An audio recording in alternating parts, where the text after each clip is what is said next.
Matt Parrish, and it's an extraordinary honor to welcome you and a privilege to welcome you to this panel entitled Moments That Matter. It's a moment in time where we're not just gathering to hear stories, but also to witness living history. Since its establishment during the American Civil War in 1861, the Medal of Honor has represented the highest military distinction awarded by the United States. It's presented only to those whose actions are so far and above and beyond the call of duty that they reflect not just exceptional courage, but the absolute best of our nation's values: selflessness, sacrifice, and unwavering resolve. To date, 3,536 Medals of Honor have been awarded, and today only 61 recipients remain living. Among them, just a handful hail from the U.S. Special Operations community, a community known for executing the nation's most dangerous and sensitive missions, often in the shadows, with courage and humility that rarely receive public attention. Today, we're honored to sit with three of those very few. Seated to my left here, Sergeant Major Pat Payne, a Ranger from U.S. Special Operations Command, whose heroic actions during a 2015 hostage rescue in Iraq saved over 70 lives. With complete disregard for his own safety, he led the charge through locked doors and enemy fire to bring fellow humans to freedom. Seated next to him, Master Sergeant Earl Plumlee, a Green Beret who, while severely outnumbered and under heavy fire during a Taliban complex attack in 2013, mounted a counter-assault that disrupted the enemy and saved countless lives through sheer audacity and tactical brilliance. Seated to his left, Command Sergeant Major Matt Williams, a Green Beret whose valor in the mountains of Afghanistan in 2008 during Operation Commando Wrath helped lead his team through an intense firefight and exfiltration, despite being injured himself. His leadership under fire was a defining moment of brotherhood and grit. Now, we all know these men didn't set out to become Medal of Honor recipients. None of them sought the spotlight, but in the crucible of war, when it mattered the most, they answered the call in ways that defy ordinary comprehension. Today, they carry that legacy not just on their chests and around their necks, but through their continued service, mentorship, and example. So as we listen today, I encourage you to lean in, not just to the stories of battlefield valor, but to the lessons of character, commitment, and courage that will carry forward long after this panel and SOF Week 2025 concludes. Before we begin, a quick note on the format. We'll start with a moderated discussion for the first 30 minutes or so, followed by approximately 25 minutes of Q&A from the audience. If you'd like to submit a question, please do so through the Slido app. You can scan the QR code that's cycling through those screens and submit your questions. You'll find the event listed there now on the Slido app, and you can begin putting those questions in as we discuss. I'll be reviewing those questions in real time and selecting a range of them to pose to the panel during that final segment. Okay, gentlemen. First off, thank you all for joining us. It's an honor, as I said as I opened, but it truly is. I've had an opportunity to talk to each of you before, both on our SOFcast podcast and just around in the community, and for you to take the time means a lot to each and every one of us, and personally, thank you for taking the time. It's an honor to hear your thoughts, experiences, and insights. I want to back up a little bit in your lives and experience. Everybody jumps straight to that fateful day. I'd like to start a little bit before that and talk some defining moments in your career. So, as you think back over your career pre-medal, what moment in your career before receiving the medal most shaped your leadership and your perspective? I really remember where I stopped being on a military adventure and just kind of dabbling, as I would say, in uniform. And I was an infantryman, 1st Battalion, 3rd Marines, and I'd just become a squad leader. And I had all these big designs and plans to be the coolest NCO ever. And all my friends, the day before they were my peers, instantly started, screwing me over. And I went back and my platoon sergeant at the time, he's like, "Hey, do you want to be a leader or do you want to be popular? Because you have to decide to be a leader, and maybe people will like you, but you can't be both." And I decided I want to be a leader, and drew firm lines, started becoming an NCO, and the whole point of that is those guys all end up going to Phantom Fury to Fallujah, and I did not go with them. I went to another unit, but they came back after the battle and really thanked me for how I treated them, how I trained them, and made them successful on the battlefield, and which was really rewarding for me because I wasn't there. I was, losing sleep at night because they were in the fight and I was at some school, and I was, feeling like a real dog. But it was super gratifying to have those guys come back and be like, "Hey, we were successful on the battlefield. Not only did we survive, we thrived, and everything that you said was true." And then they're like, "How did you know that?" And I was like, "I didn't. I read the manual, and a lot of it was just me being overly confident as a young E4." That's incredible. Matt, how about for you? I think it's actually kind of easy. So I joined the Army as an 18 X-ray to be Special Forces. Right, that was my path in the military. I knew I wanted to serve and serve with the best, and I decided that the Special Forces was where that was going to be for me. But I realized how important that decision was almost immediately upon arriving at Fort Bragg. So after airborne school, our base training airborne school, I got to Fort Bragg and met our SOFC cadre, so our Special Operations Preparation Course cadre. And these dudes were just animals, like fit, like jacked, and could run for days. And they highlighted immediately to us what a Green Beret is supposed to be, and that's when it really clicked that this is the reality, this is the path that we've chosen, and it's a profession, and it's a profession of arms, and every day that you are, that you wake up, you go to PT, you train, you're training to go to war against the enemy, and we recognize that very early on. Me and all the guys that I train with. It's been fascinating to continue on that journey and now get to finish my career, in that same exact place. I'm now the battalion CSM of 4th Battalion SWIC, and we used to own SOP, so we don't anymore anyway, long story short. Manage the students, get to see these guys come in and watch them make that same exact transformation I made almost 20 years ago. Yeah, as a fellow X-ray, very similar vibes. I remember that as well. Pat, how about for you? Well, I'm tired of hearing about all the Green Beret stories now, so we'll get to the best now. Fair enough. Yeah, so I started off my career in ACO, 1st Ranger Battalion, with the 75th Ranger Regiment, and it was awesome. Showed up to ACO, 1st Platoon, basically 10 months after the Battle of Takagara. So when you walk into a platoon and everyone has a Bronze Star with Valor or a Silver Star when you're arriving to your 1st platoon is pretty incredible. And so all those guys taught me how to fight and always prepared me for war at a very early age.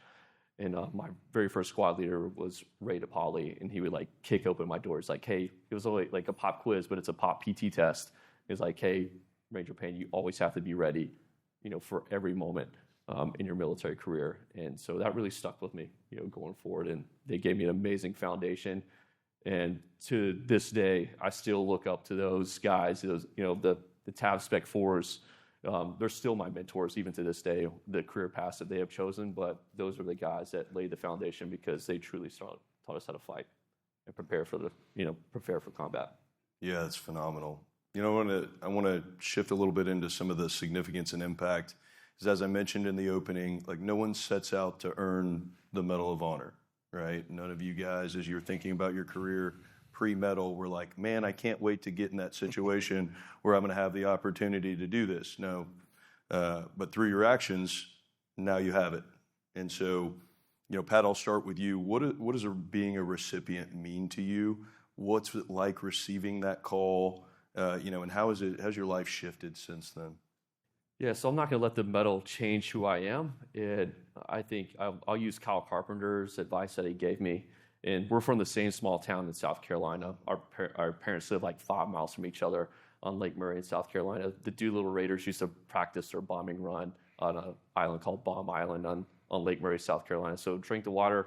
It'll make you a little faster, give you a six-pack. We were raised by Vietnam generations. We didn't realize it, but they were, grooming us for, the next chapter in our lives, and it comes full circle. But I kind of went off on a tangent there. But for me, just letting the medal be a part of my life, it's required me to grow up. I see some of my previous commanders out here in the crowd, and I can guarantee you they'll tell you some stories about me, and just the process. It makes you live up to the standard of the Medal of Honor, which is hard every single day. And so it's a beautiful burden, and that's from Kyle Carpenter. Yeah, that's great. Matt, how about for you? And then we'll go to Earl. Yeah, I mean, I agree with Pat, right? And like you said, Matt, no one has ambitions of being a Medal of Honor recipient. At least nobody I've ever met, right? Sure. It's not what we signed up for. It's not what we want to do. You started out in the beginning listing off, over 3,500 recipients, 61 of us living. There's been times when there's more, but more often than not, most people don't get to actually wear this thing. And that's the heaviest part of it. That every time we put the medal on, it's a gracious gift to sit here and talk about it, right? And hope to educate a crowd of people that may or may not be familiar with it. You'd be surprised at how many people have no idea the significance of the medal. And that significance has nothing to do with the guy wearing it or the action that they took, but it's the idea that you're willing to put yourself and your life on the line for the guys left and right of you, right? And that is the truth behind every single one of our medals, right? Everyone that's ever been awarded is because you went out and did something larger than yourself for the guys on the battlefield next to you. And that's something I think about every time I wear this thing. I agree 100% with Kyle and with Pat. It is a beautiful burden. It's the heaviest, 2-ounce piece of metal you'll ever wear. But it challenges all of us, I think, to make sure that we are on point, that we're better human beings every day, and that we're remembering the people that have never got to wear this thing in a righteous way. Yeah, how about for you, Earl? Yeah, I would mirror some of that, and I'll just tell my own experience. None of my friends got killed at the battle where I earned it. Guys got wounded, so we were going to the White House, and it was kind of very celebratory and exciting. I shared my ceremony with 2 other recipients, both of them posthumously, and so that really brought some gravity and really, I knew what the Medal of Honor was. I didn't realize, how rare it is to get, to his point, to get to be a living recipient, and for me as wearing it, especially in SOCOM, you can't get the Medal of Honor without credible eyewitnesses. And just by the very nature of the job site here, I know a lot of guys who have done very heroic things. But if it's not captured and provable, there's no medal for it. So it's humbling, and I like to say, I'm wearing that medal for this organization for vast amounts of operators that have done incredibly heroic things for very little recognition and just went back to work the next day.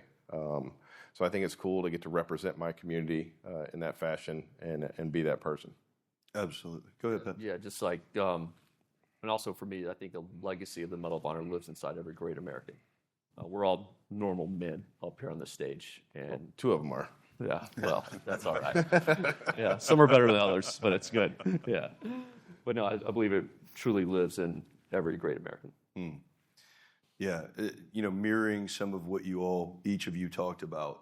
Each of you were leaders before you ever had the Medal of Honor. For each of you, you had that time frame in between where you were continuing to serve and continuing to be leaders, and then all of you served with it on while you were in active duty. I want to go to as leaders and building teams. Matt, you talked about it. People set out. You're doing these heroic actions not because you're like, hey, I hope I'm on a stage one day. It's because you're willing to lay it down for the teammates left and right of you.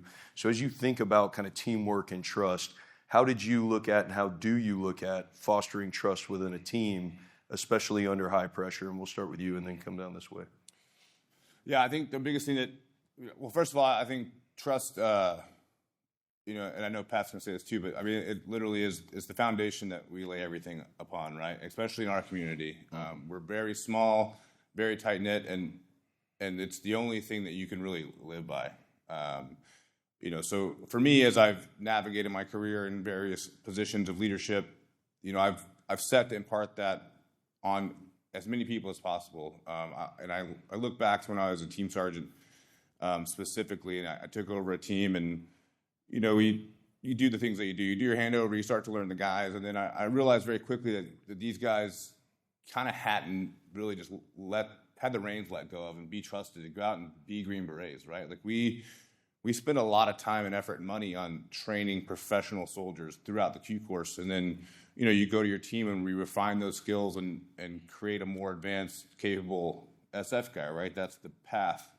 But that can be stifled at the team level if you don't have the trust in your people, or maybe leadership doesn't quite want to trust the junior Bravo to go run a range and get the ammo. And what if he messes it up? Well, the good thing is if he messes it up, then we get to learn from that. And he learns from it too. And it happens once, it's fine. It doesn't happen again. And so that's the approach I took, and I have taken in my leadership roles is to treat guys professionals, right? Like for us specifically, the Green Berets, we love to say that we're the quiet professionals, and I think that we forget about the professionalism part more often than not. And I kind of take that to heart and try to instill that on as many people as I can, that you have chosen a profession, specifically one of the most challenging professions on the planet.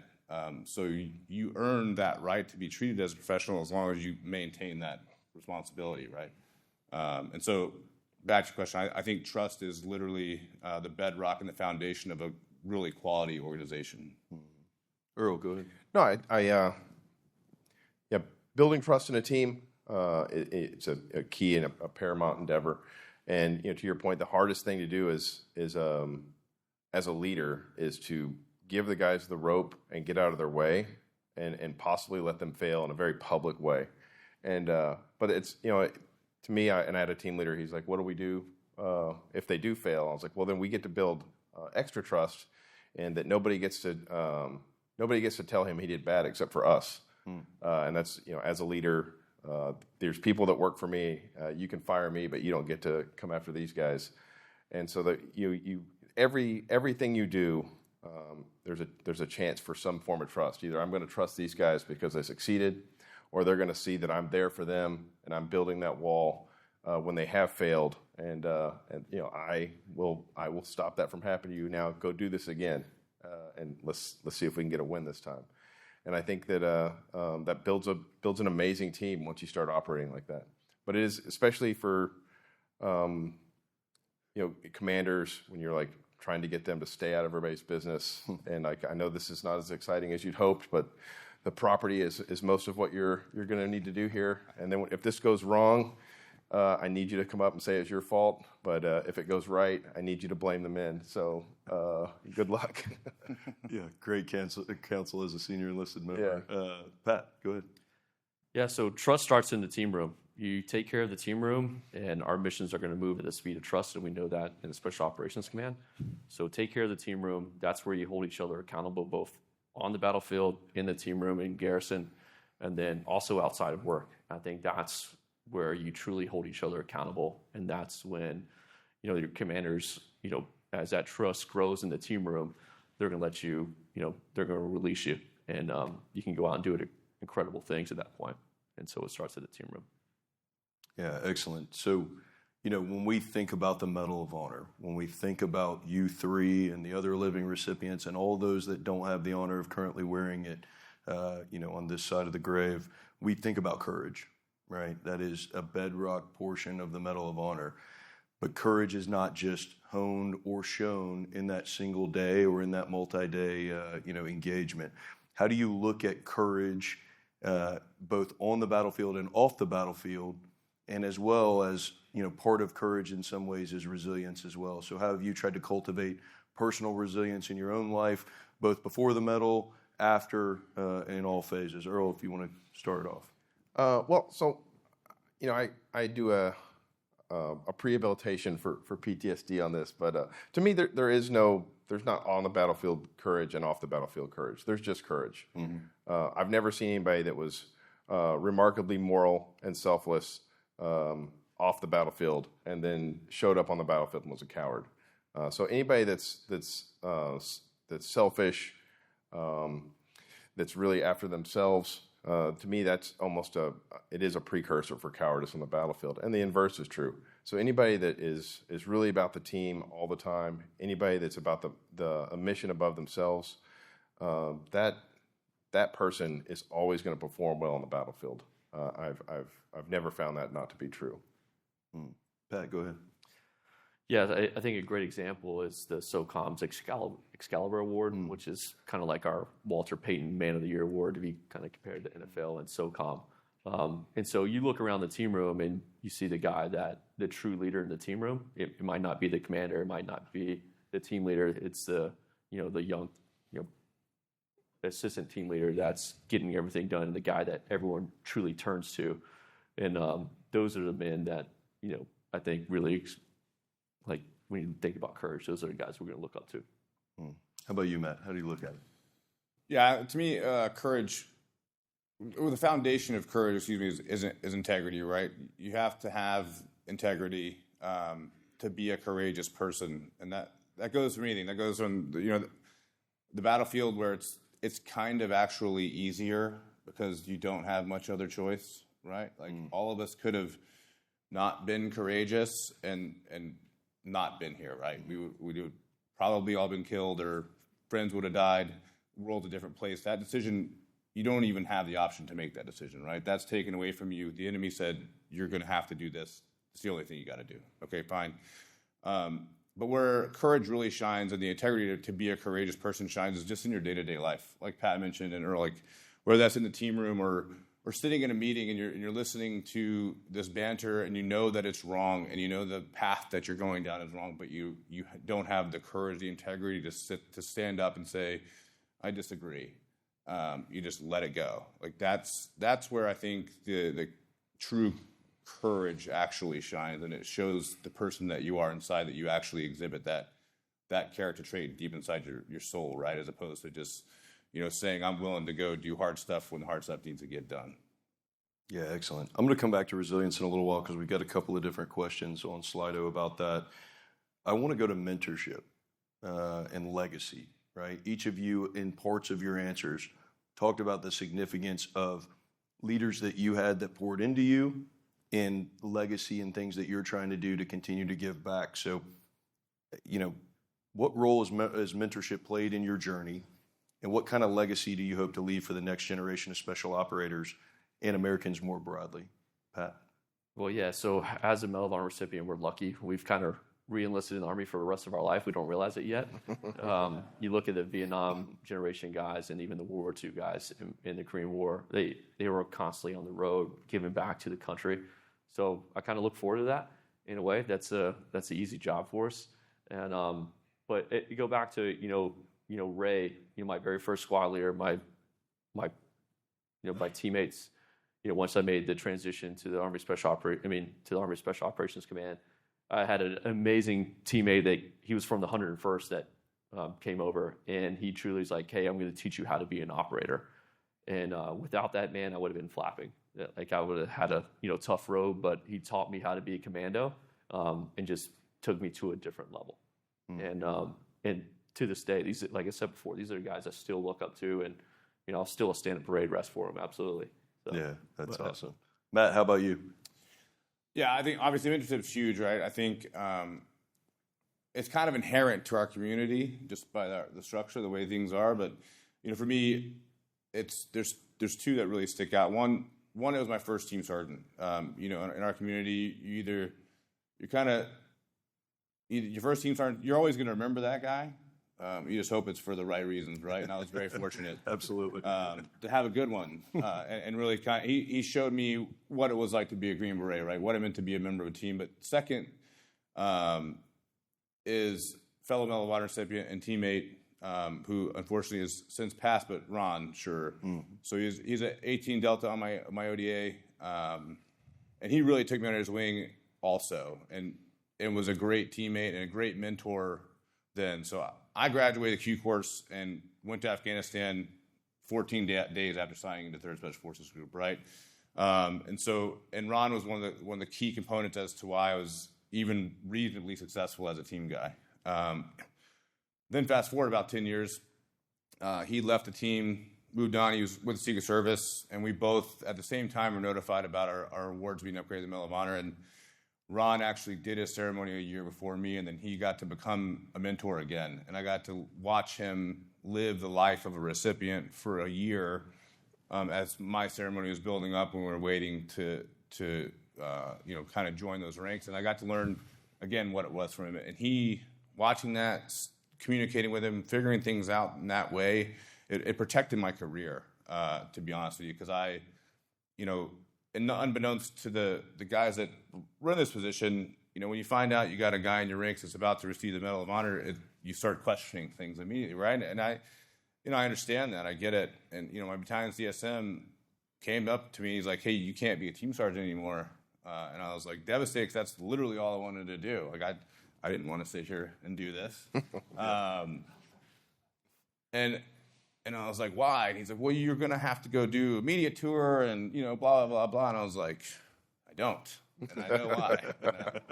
And I got to point to Ron, right? And I got to highlight the things that he'd done and hadn't done, and the leverage he had and the leeway he had within, the opportunities given to be a recipient. And that, again, really saved my career, right? I was able to at least navigate through the final chapter of my team sergeant time and then, move on. And it's been great. I'm fortunate for it. But, always be grateful for that relationship in both of those aspects. Yeah, Ron, an incredible American. I was honored to get to know him a little bit before he unfortunately passed. And, right. He's incredible, and his legacy lives on through you and Miranda and the kids and all those folks. So I'm glad you mentioned him, because he's an American hero and a great man. Earl, how about you, as far as mentorship and legacy and these things? So I've used the same kind of leadership technique. It was I learned in the infantry, and it was very simple. They're like, this is a profession where the enemy gets a vote on who gets to go home and who gets to get promoted even, and so you build redundancy in, and the metric for a successful combat leader was always, if you get killed, the culture and the organization, by the time you've had them and made your impact, they don't need you anymore. And so I always use that as my measuring stick of when I've been successful in an organization is how rapidly can I get them to where they don't need me. And then it's also easy as a leader, because then it's you're just kind of monitoring and backing up your subordinate leaders. But how fast can you get an organization to where it doesn't need you? And it's always funny to me to hear people. To me, they're bragging about, like, hey, that place really went to hell after I left. And I was like, that's not the flex that you think it is. It means you were micromanaging, and then there was no systems or processes built, and I bet everybody hated you. Yeah, no, it's a great lesson, and applicable across not just in the uniform but outside and really any industry. As we're coming to our time before we'll get to some of these questions, we got another 5-7 minutes or so. I want to talk about your continued service, Matt, as you've still in the uniform but approaching retirement. I know you're looking forward to kind of service past the uniform. For Pat and Earl, you guys have now made that transition, and you're continuing to serve with the Congressional Medal of Honor Society and in other ways. How do you look at continuing to serve after your time in the uniform, and what keeps you showing up for others? Earl, we'll start with you. So, for me, I get the most reward out of it, inspiring people to serve. I love talking to people that were not thinking about serving, or if they're dabbling in it, and really, mentoring and lighting that fire. And I would love to have been that person that, like, I wasn't going to serve, but he talked to me, and then I did. So I like to find good people and put them into the organizations that really shaped me. I had a saying I used to, that I wasn't really good at anything, but after the Marine Corps got a hold of me, I was good at everything. And so I really find a ton of personal value and just inspiring the next generation to take that big leap and get in uniform and serve the country for multiple reasons. We need it as a country. Somebody has to do it, and then to take ownership of the country. And I'm always pity people that don't get to look at the country the way I do, and that's that I helped build it. Every politician's speech and every successful business is built on the bedrock of the security that the DoD provides. So I get to look at everything and know that I played a part in making it great. And a lot of Americans don't get there to do that. They see the flag go up and it's neat, and they're proud to be an American. And then if you haven't served in uniform and really been a part of that, it means something totally different. Pat, how about for you? Yeah, so what's special for us is Arlington National Cemetery, Section 60, and for me, I just try to live an extraordinary life in honor of my teammates. So we're on plus time now. Earl and I are retired. It's great. Matt it's awesome. But we also need people to re-enlist and stay in the military. Unfortunately, I had to take a medical retirement, so there's a passion to serve still, and but I'm going to continue to serve in different ways. Yeah, that's awesome. Matt, as you look forward to retiring here in the next year or so, how do you look at continuing to serve after you take the uniform off? Yeah, it's just like Earl said. I think one thing that really shocked me, to be honest with you, when I received the medal was how much I enjoyed talking to other people about it, right? And just perpetuating the values that we stand for, but specifically service, and how important service actually is, whether that's obviously military service is the path that we've chosen, community service, whatever. I like just talking about that, engaging specifically with kids and students and going to schools and hoping to provide a little bit of, glimmer of hope for our country, right? I think that's super important. Having this opportunity, the medal has really given me a bit of peace to know that, like Pat said, we've re-enlisted the Army for the rest of our lives, and it does make the ability to retire and transition a little bit easier for me, to be honest with you, because I know for sure, I'm not cutting this off forever. I'm still connected to the community. I'm connected to service. I'm connected to the country, the DoD in that way, and I think that's a huge safety blanket, if you will, to make that next step and go take the leap into the big real world that's out there and see what it's all about. And just get to enjoy every now and then communicating with folks and talking and perpetuating values specifically, but also educating on the importance of things like the medal and why people should know about it, right? And why people need to know that there's people that have done these extraordinary feats of heroism, not for the recognition and not for their name to be carved in a wall somewhere, but because it was the right thing to do at the time in service of your country. Yeah, that's great. I want to transition into some of these questions, and we'll recircle on some of the others that we talked about earlier. But we'll take a curveball first, just for Earl. We have two of our finest Special Forces recruiting pipelines represented here. Matt talked about the 18 X-ray program. SF is full of former Marines, right? There's a lot of guys who come out of the Marine Corps. It's the hardest decide, hey, I want to go over there. Yeah, the hardest part about selection is the first 10 years of the Marine Corps. So we got a question here. Earl, could you please talk about your time in the Marines, your transition into the Army, and the reasons why? So I wanted to be a Force Recon Marine, and I showed up, and the Marine recruiter was like, "Oh, that's perfect. When you get to the School of Infantry, just raise your hand, and they'll let you." Turns out that was a lie. You don't say. Yeah. I wanted to. That was my plan. So I joined, served in the infantry, and it was super exciting. And I honestly don't know that there was a possibility of me being very successful as an X-ray. I think that my time in the Marine Corps made me personally accountable. It made me able to, do things like walk around with a ruck on your back and sleep in a hole. But it made me able to, just be that hardened, resolute individual that was able to pass selection and was really the base medal that SF would want. But the Marine Corps is good at a lot of things. They're not good at out-of-the-box thinking. They're the most elite conventional fighting force on the face of the earth. But if you don't want to do that, then you should leave. And I had a mentor that was helping me with as I was struggling with that. Because even as a Force Reconnaissance Marine, I had a lot of wild ideas, and he was like, "Yeah, that's not what we do."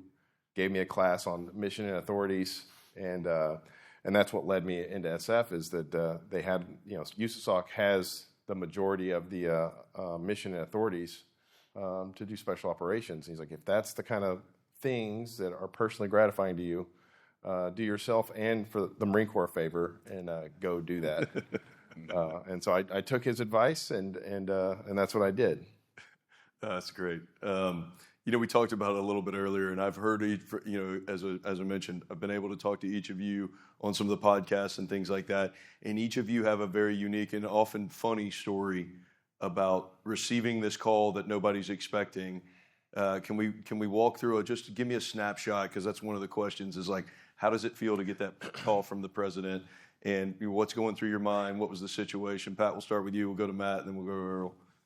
Yeah, no. So I was surrounded by my teammates when I received the call, and it was pretty surreal. Like, we hung up the phone. I was like, that was the president. Like, all right. And so I first knew about the Medal of Honor during my Distinguished Service Cross ceremony. I was actually doing CQB with my team, and my sergeant major came running down to the shoot house. He's like, hey, the sergeant major, the CSM wants to see you. Your medal's being upgraded. And so I'm like, oh, wow. And so and then General Miller actually told me, he's like, hey, we're going to do the ceremony again. You've been officially recommended for the Medal of Honor. And so I'm like, that's really, really set in for me. But then fast forward, about a year later, that's when I received the call from the president, and it was surreal. It was awesome. And then at the time, like, the call with the president, he's like, listen, you can tell anybody that you want. We're gonna have a ceremony at the White House. I'm like, okay, this is going down. It was awesome, great experience. Yeah, Matt, a little harder to get in touch with you at times. How about for you? Yeah, so mine was actually interesting. It was, and I didn't have any foreshadowing of it or anything like that, right? So back up a little bit. So in 2008, the team was awarded 10 Silver Stars and an Air Force Cross for the battle itself. And then we just moved on and went about our lives, right? There's guys got out, guys did whatever. I was continuing to serve. I was a team sergeant at the time. So this fast forward to 2018. And I got an email from the Army, from a colonel in the Army about, she's like, hey, we're trying to get a hold of you at this phone number, blah, blah, blah. And I was like, sorry, ma'am, you must be looking for the wrong guy. That's not my phone number. And she's like, no, we're looking for you. And I was like, all right, well, the Army doesn't have my phone number. That's also a problem, probably. But she's like, hey, we need to set up a call. And so I gave her a call, and she's like, I'm Colonel whatever from G1. And I was like, oh, God, here we go. What's this about? How much jump no more money, pay. How much jump pay do I have to pay back? And she's like, we want to set up a phone call to a senior DOD official. And I was literally confused. I was like, okay, yeah, I'm in the Army. I'll do whatever you want. But it was very weird and cryptic. And I was like, can you tell me what it's about? And she's like, no. I was like, listen, I'm going to California for training for a couple weeks. I'll be back on such day, whatever. And so I'm gone. Ron texts me, and he's like, hey, give me a call. And I was like, so he had been diagnosed with stage 4 lung cancer, and so I was nervous about that text in general. I texted back, like, I can't call, what's up? Like, how's everything going? You all right? And he's like, I just walked into President Trump's office, and it was told my award's been upgraded to the Medal of Honor in person, because he was working at the White House at the time. And I was like, holy crap, that's awesome. Couldn't think of somebody that deserves it more. That's excellent. I'll call you later. So we're leaving. Finally leave California. I call him. He kind of walks me through how everything went. Oh, that's amazing. That's great. So I started to kind of get a little inkling of this situation that I was in, and I assumed, something was afoot, right? There's an upgrade of some sort, but no way did I do what was required to wear this blue ribbon in my mind. But I think that's just the way that everybody thinks. I don't think anybody's ever thought they've earned it. I would hope not, frankly. But anyhow, fast forward. She's like, all right, we're going to do this call, whatever. I forgot the day. It was like Friday at 1. I'm like, all right, cool. Well, Hurricane Matthew is barreling into North Carolina. So I sent my team home to California early. I'm the last one out. I was like, hoping to get out. And then I have this phone call, finally get home. About an hour before, I get a call from someone else. This phone call's coming. You ready? I'm like, gee, what is going on? Yeah, this is ridiculous. So I go out in my truck, turn on the Bluetooth so I can hear what's going on, and I'm prepared for like the most intense phone call on earth at this point. I had no idea what's going on. And my wife's working out in the garage. I can see her, and phone rings. I answer it. I say hello, and a lady on the other end of the phone says, "Please hold for the president." And I was like, "Oh." And so obviously the first thing I did, which is kind of bizarre, right? When I think about it, I pick up my phone and I swipe up and go to text, and I was like, that was dumb. I literally could have just hung up the phone, and then like, what happened? Anyway, but I text my wife. I was like, get in the truck, and she's just blowing me off because that's how wives do.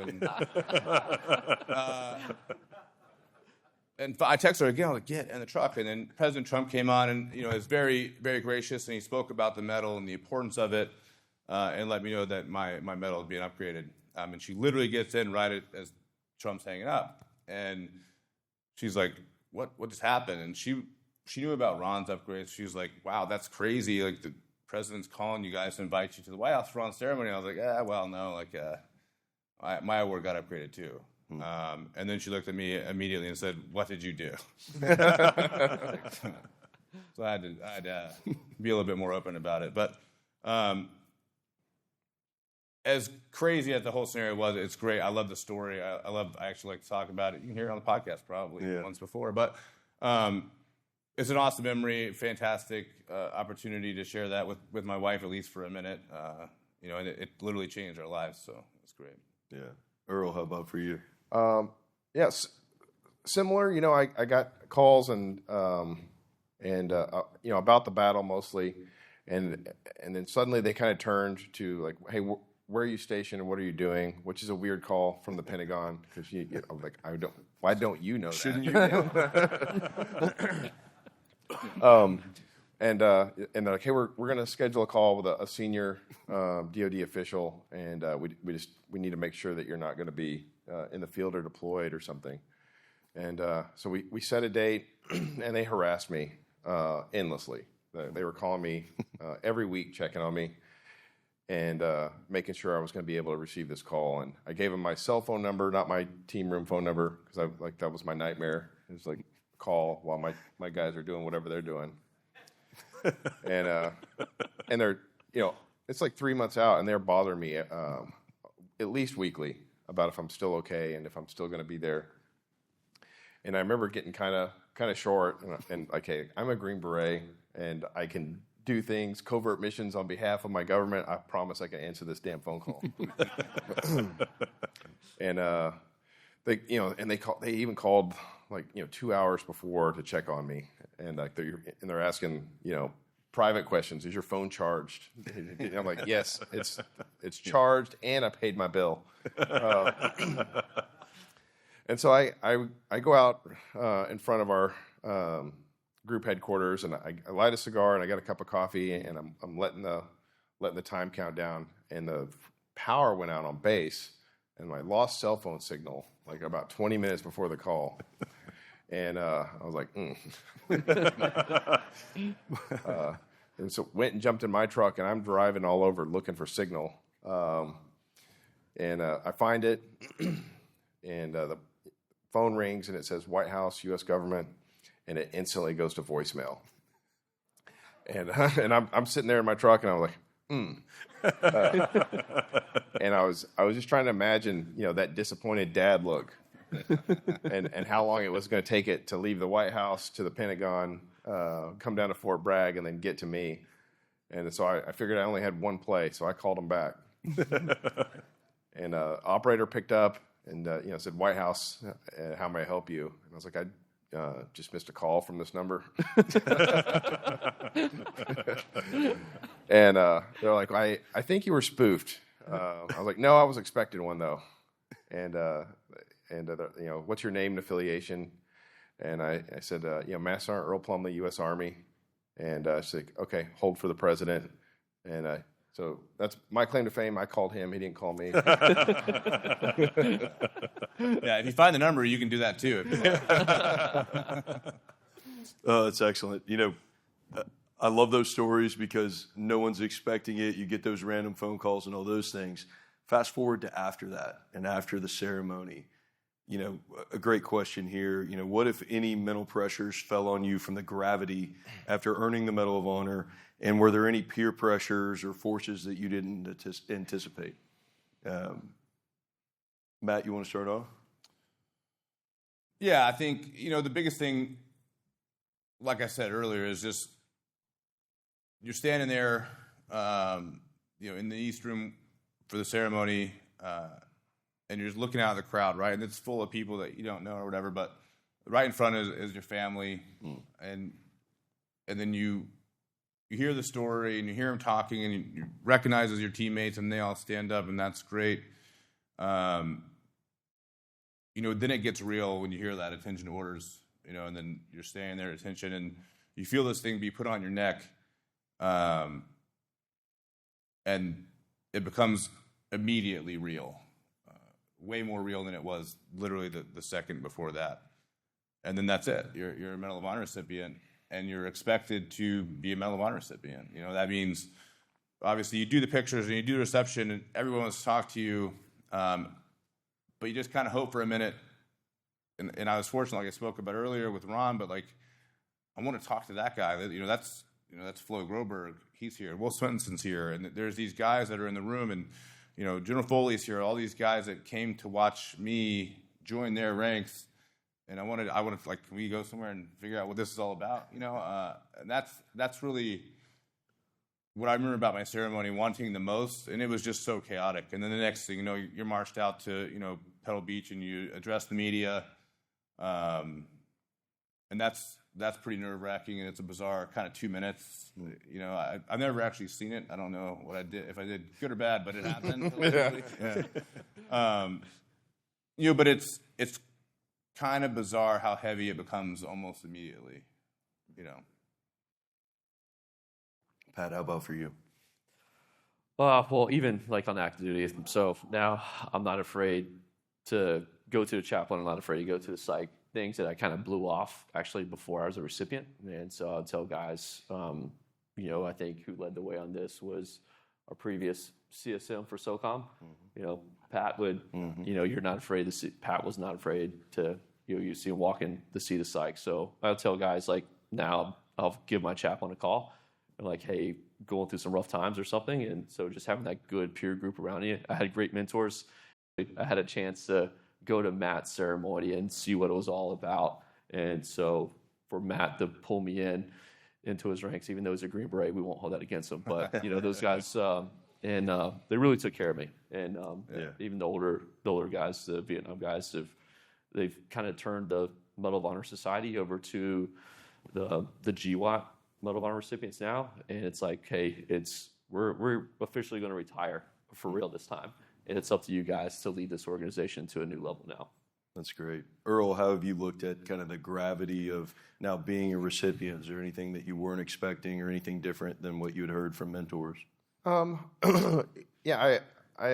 really didn't notice anything profoundly different other than I had a parking spot, which was cool.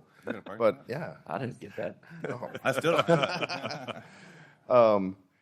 And a lot of the guys I was serving with at the time, they were at the battle, so nothing really professionally changed, other than a lot of my friends would wait for me in the parking lot to salute me, to harass me. Fair enough. But I think the big thing I kind of noticed was as the younger guys were coming in that hadn't served with me and had only known me as a recipient, it was overwhelming for them, and I was I could kind of see that I was never really going to be a team guy to them.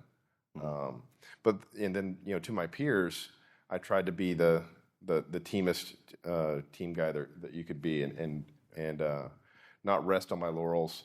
And I just wanted to set that example. Well, if the E8 Medal of Honor recipient has to do it, then why do you think that as an E7 that you have done your time? And it's something that's always aggravated me. So that was culturally something I was really interested in attacking, was that you've done your time. You've done your time when you're getting your retirement check. If you're still wearing the uniform, then you still meet the standards, and you still are expected to perform and lead.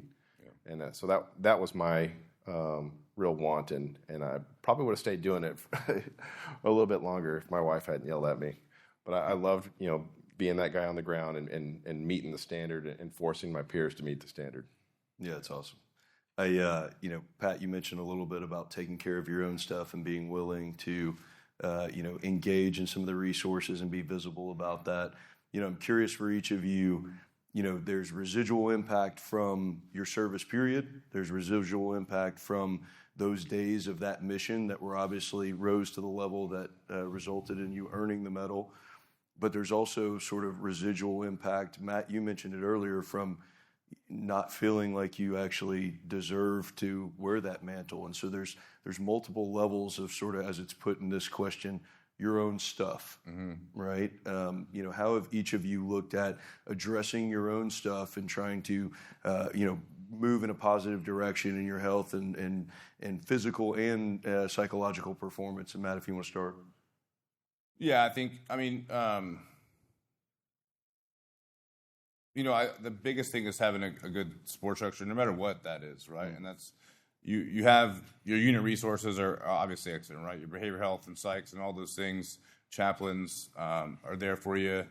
But wherever you kind of find solace in whatever group that is for you, that you feel comfortable, being who you are and talking about whatever it is you need to talk about, right? And for us, for recipients, I think we rely on each other a bunch, because if we've got an issue, got a concern, like I can call Earl, I can call Pat, several of these other guys, and just get guidance, mentorship, or understanding, and then I'm very fortunate. My wife and I have a wonderful relationship, and she's on this journey with me, right? And, she gets to enjoy the disrupted weekends and whatever else comes down the pipe, because it's our duty and responsibility to go put the medal on and represent it, righteously. I think, that's what we owe. I mean, at the end of the day, that what keeps me kind of grounded on all this is that I am required to live up to the expectations that I placed in my head of what a Medal of Honor recipient should be.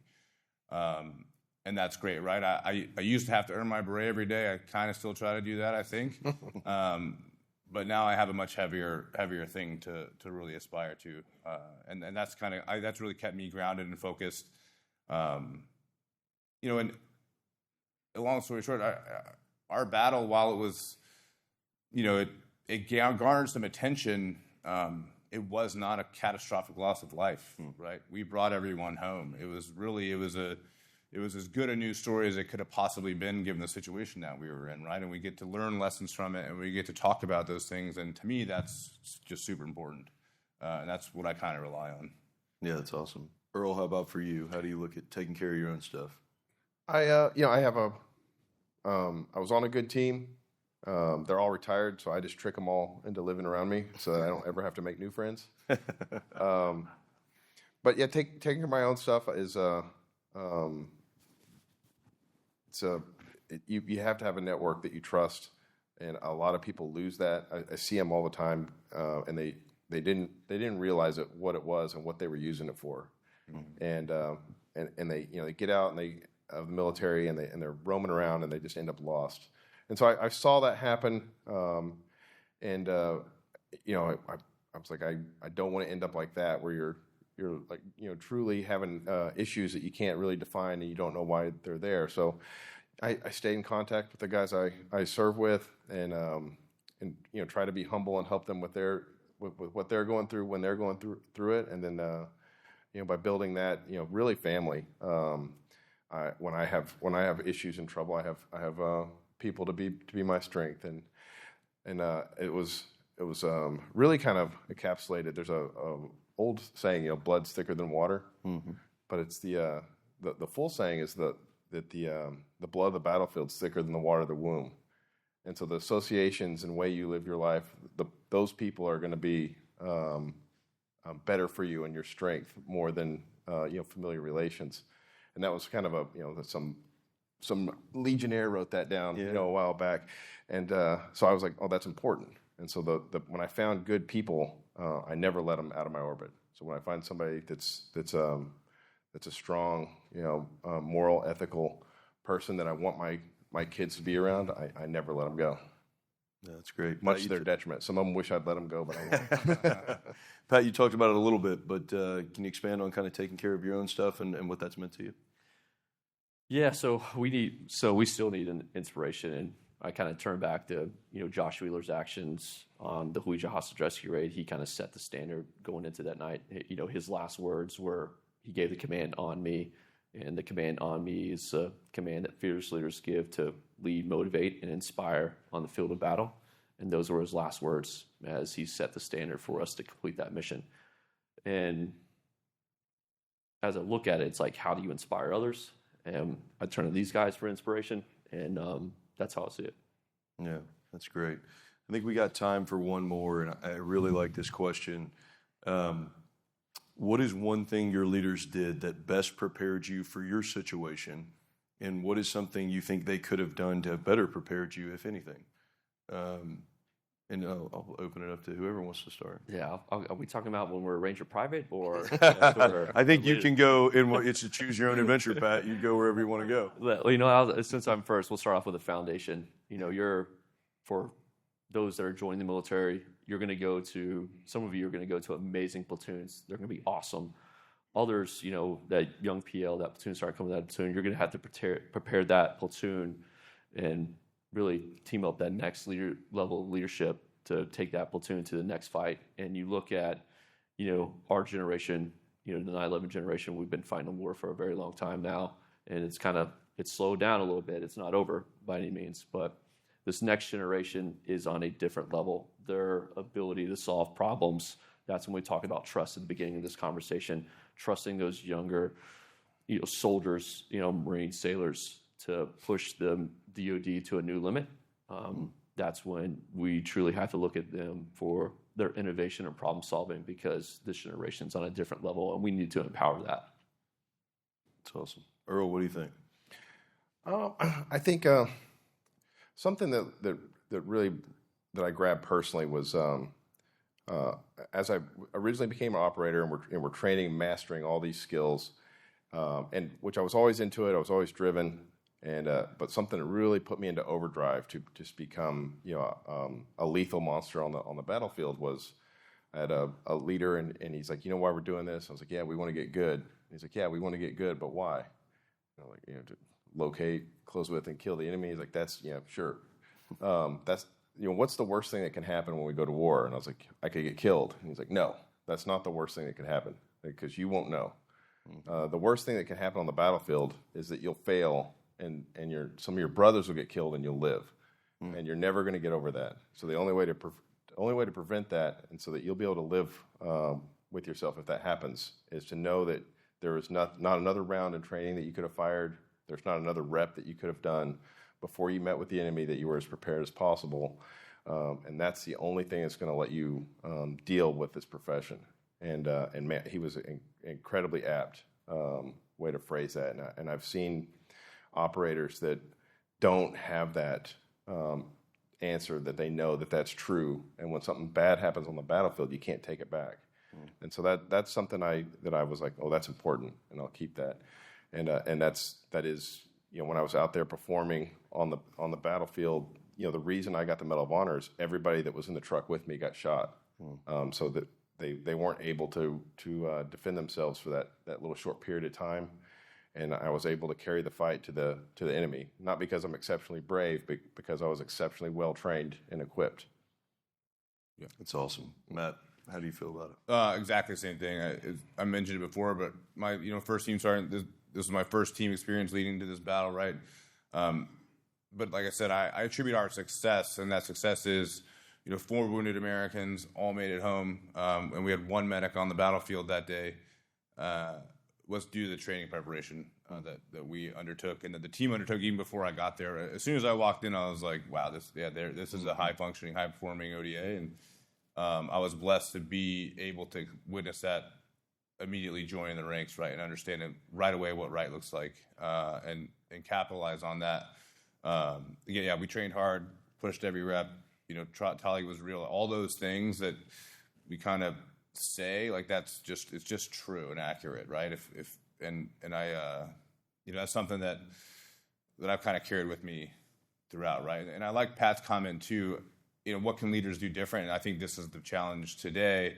It's a challenge always. It's always the challenge, right? We're coming up on a generational shift, and we're there, right? We're kind of at the precipice of it, and understanding that the guys that are coming after us, like I'm walking out of the seat at the end of the month, and the guy that's going to place me is going to be great, but the guys that we're training are going to be phenomenal. and they're going to do exactly what we need them to do, and they're trained by some of the best because we trained them, and I firmly believe that, and so I'm confident in my decision, and the young guys, the kids have it, and I think that's a leadership challenge, is learning when to let go and let someone else take the reins. Yeah, it's tough. Well, thank you all for being part of this special conversation. I want to obviously extend my deepest gratitude to our panelists. Each and every one of you have given us a ton of words of wisdom, perspective, and all these things, and it's incredible. I want to thank you not only for your service, your humility, but your willingness to share these stories and to continue to mentor and be stewards of the profession. Each of you talked about it in parts of your answers, and that is something that will live on forever. And so thank you for each of you. For the audience, if you found this discussion as powerful and meaningful as I did, I hope you'll help us share it with others. We'll actually be releasing this panel on both video and audio as part of the SOFcast, SOCOM's official podcast. And so whether it's a teammate or a colleague or a family member, whoever you think might be able to see some value in this conversation, please help us pass it along. And I'd ask each and every one of you to please join me in giving a heartfelt round of applause to these extraordinary warriors. Thank you. Thank you, guys. Well done. Thank you. All right, I hope you enjoyed this episode of SOFcast. No matter where you find our show, do us a favor, go give us a like, a follow, and share it with somebody in your network who might enjoy this episode. Also, please go give us a 5-star review. It really does help other people find the show. If there's someone else that you'd like to hear from or a topic you'd like to hear about, please shoot us an email, sofcast@socom.mil. And while you're at it, go check us out on social media at USSOCOM, whether it's Facebook, Instagram, X, LinkedIn, wherever. Follow along with what's going on with U.S. Special Operations Command and with the show. And on behalf of all of us from General Fenton on down at U.S. Special Operations Command, thanks for listening to another episode of SOFcast.